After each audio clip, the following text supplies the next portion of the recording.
Good morning, children. Today you will study regarding the disorders which occur in your circulatory system or the diseases which are caused in this by the circulatory system. So, first disease is your heart. It's hypertension.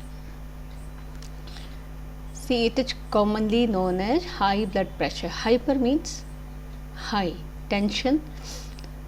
When the blood pressure increases, that is known as hypertension, or also we also call it high blood pressure. Now, what is blood pressure, children? The pressure exerted by the flow of blood on the elastic walls of arteries is called blood pressure. When the blood comes out from the ventricles, it is pumped through a pressure, and the pressure which is exerted in the blood vessels, that is known as blood pressure. Normal person, the systolic pressure is 120 millimeter of mercury. What is systolic? You know, the contraction of ventricles.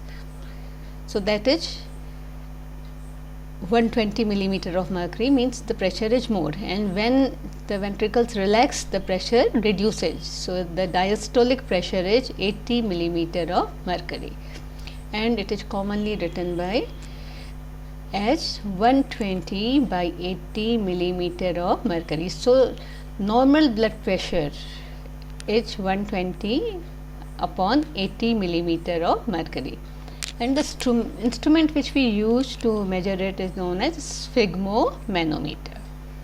Now, if this pressure increases, sometimes it becomes 140, systolic may become 140, diastolic may become 90 or more than that. So that is known as high blood pressure or hypertension. Now, the problems which are caused due to this hypertension or high blood pressure is, it may cause diseases which may affect the kidneys and brain. Mostly, if the blood pressure is not checked of a normal person as the age increases, so sometimes the kidney function is affected, brain function may be affected due to this high blood pressure. Or sometimes the blood vessels may rupture, or these. So mostly hypertension affects kidneys and brain. So hypertension means high blood pressure. Now next is your coronary artery diseases. Now what is coronary? Coronary means the arteries which supply blood to the heart. So what are the diseases? A disorder which affects the blood vessels, or we call them coronary arteries, that supply blood to the heart muscles, because heart has to work throughout your lifetime, so they need continuous supply of blood and oxygen. So if these coronary arteries are affected, that the disease is known as coronary artery diseases. Now the name is atherosclerosis. It is a form of CAD. What is CAD? Coronary artery disease, which is caused by the deposition of cholesterol on the wall lining the lumen of blood vessels. Now see, name of the disease is atherosclerosis. How it is caused? When cholesterol is deposited. See, cholesterol mostly comes from the fat from animal source, maybe your mutton, chicken, or maybe milk products also. So all the fat of the animal products possesses cholesterol, and if it is taken in excess, it will deposit on the lining of the blood vessels. So lumen is the area of the blood vessels in which the blood flows. If this cholesterol deposits in the lumen of blood vessels, what will happen? The lumen will become narrow, so the amount of blood which will flow will become less, and it may cause more pressure. So it makes the lumen narrow and reduces the blood flow to the heart. Sometimes the blood supply to the heart may stop due to complete blockage. The blockage of the cholesterol is so much that the supply of the blood to the heart may stop, and this may result in heart attack or stroke. So mostly atherosclerosis occurs due to the deposition of cholesterol on the walls of the blood vessels, and it reduces the lumen of the blood vessels. So the amount of blood which reaches the heart muscles will become less. So if the heart muscles will not get sufficient amount of oxygen, they will not be able to pump the blood to the different parts of the body. Now the next disease is arteriosclerosis. Now when the cholesterol deposits on the wall of blood vessels, they become calcified and hardened.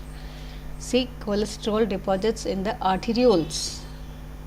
These arterioles may be in the body, and they will become calcified.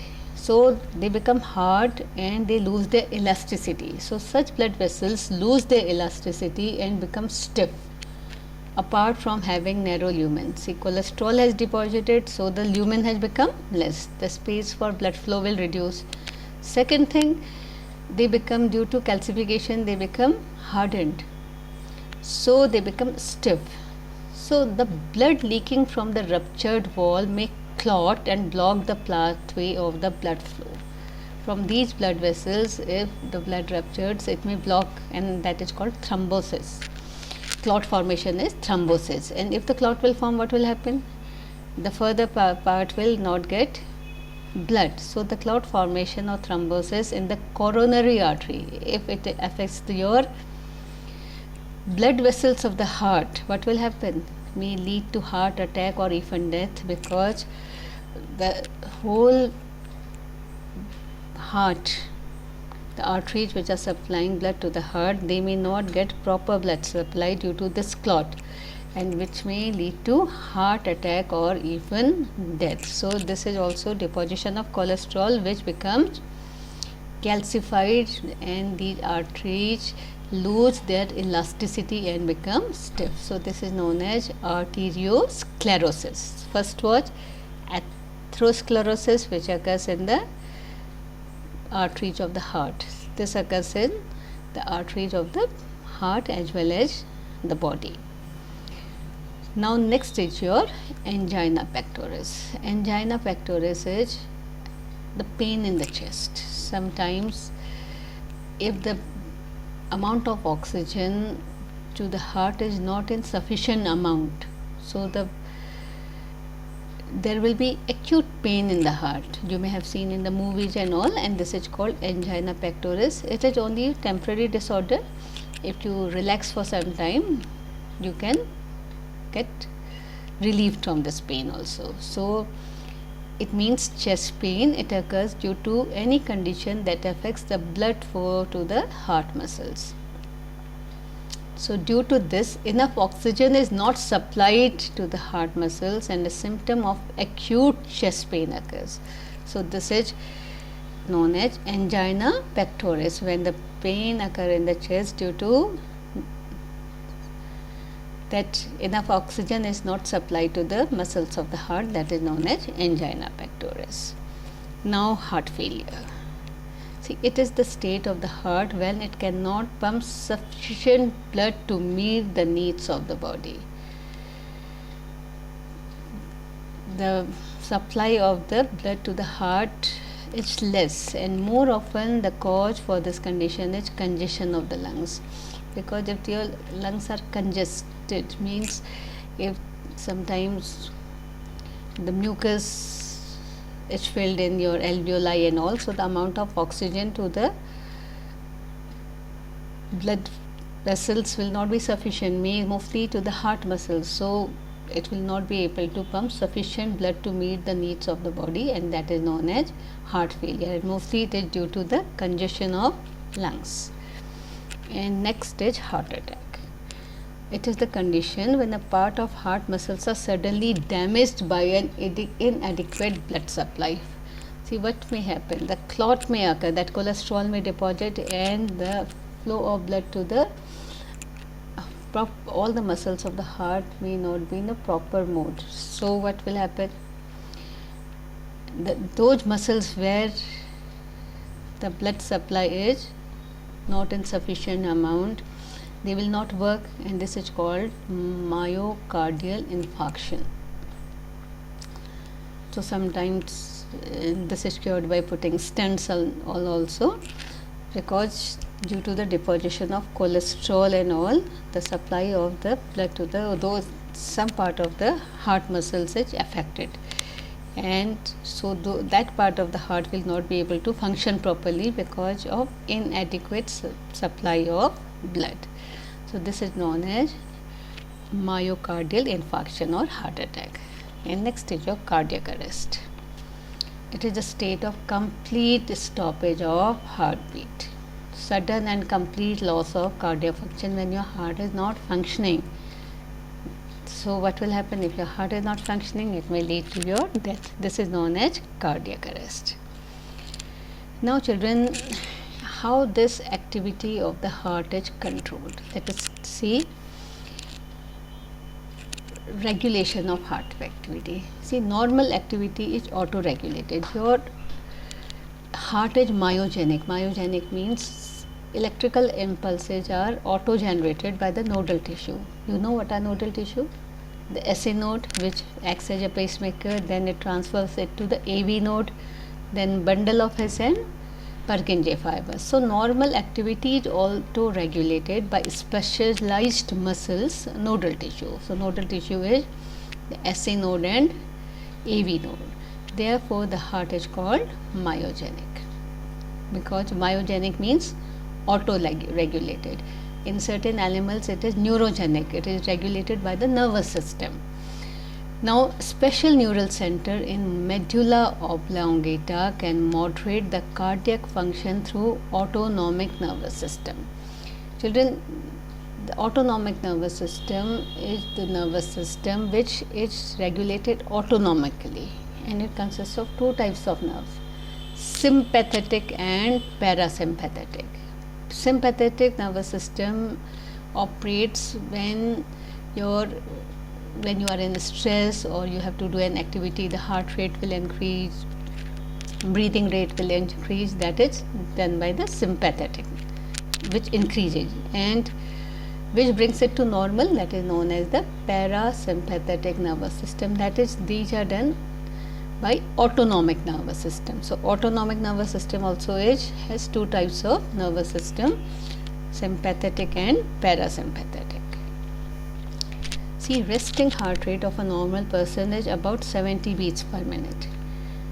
However, this is essential that this rate can be altered to meet various demands for oxygen. Normally, how much we breathe? 70 or 72 times per minute. But sometimes the heart rate has to increase. Like you are running, you are exercising, you will see your heart rate increases. So this has to be regulated. So this changes in the heart rate are controlled by a region of the brain called the medulla oblongata. Now this medulla oblongata has two centers. A center that increases heart rate and is linked to the SA node by the sympathetic nervous system. I told you, sympathetic nervous system increases the heart rate, and it is linked to which part? SA node, sino-auricle node, which is called the pacemaker, which increases or decreases the heart rate. And the second is a center that decreases heart rate and is linked to SAN but by parasympathetic nervous system. So medulla oblongata are connected to SA node by sympathetic nervous system for increasing the heart rate and parasympathetic nervous system for decreasing the heart rate. So this is shown in the form of a diagram also. Heart rate is controlled by the heart of the brain called cardio-regulatory center in the medulla oblongata. Has two centers: increased heart rate linked to the sino-atrial node by sympathetic nervous system, inhibitory center decreases heart rate linked to the sino-atrial node by the parasympathetic nervous system. The center that is stimulated depends upon the chemical changes in the blood and the pressure changes in the blood, amount of oxygen, carbon dioxide, or the chemicals. Chemicals, if you remember, it was your hydrogen ion concentration and all. Now, neural signals through the sympathetic nerves can increase the rate of heartbeat, the strength of ventricular contractions. Sympathetic nerves can increase the rate of heartbeat, the strength of ventricular contraction, the cardiac output. So, sympathetic nerves increases heartbeat, the strength of ventricular contraction also, and cardiac output means more amount of blood. And parasympathetic neural signals decrease the rate of heartbeat, speed of conduction of action, and the cardiac output. Sympathetic always increases, parasympathetic decreases and brings it to normal. Again, it is shown by the help of a diagram. Again, two nerves link the cardiovascular center in the medulla oblongata of brain with the SA node of the heart. They have shown the SA node. Accelerator nerve, sympathetic nervous system, when stimulated, releases neurotransmitter at the SA node to increase heart rate. And second is the vagus nerve. Accelerator nerve is from the sympathetic nervous system, vagus nerve is for the parasympathetic nervous. When stimulated, releases neurotransmitter at the SA node to decrease the heart rate. Then numerous sympathetic nerves also link to the walls of the two ventricles when they increase the force of contraction of these chambers. So, this is how your cardiac activity is regulated. It is not only this, some hormones also released from the adrenal medulla also increase the cardiac output. See, your adrenal gland, if you may have read in class 10, releases a hormone known as adrenaline, and this is known as flight or fight hormone. It is released mostly at the time of stress. When adrenaline is released at the time of stress, so you have to either to fight or fight. So what will happen? Same thing, your heart rate will increase, breathing rate will increase. So your cardiac input has to increase, means the heart has to pump more blood, and this will be again controlled by your sympathetic nervous system. So hormones also affect, and these hormones are released from adrenal gland, and from the medulla portion of the adrenal gland, which also increases the cardiac output at the time of stress. And this hormone is known as fight or flight hormone. Thank you.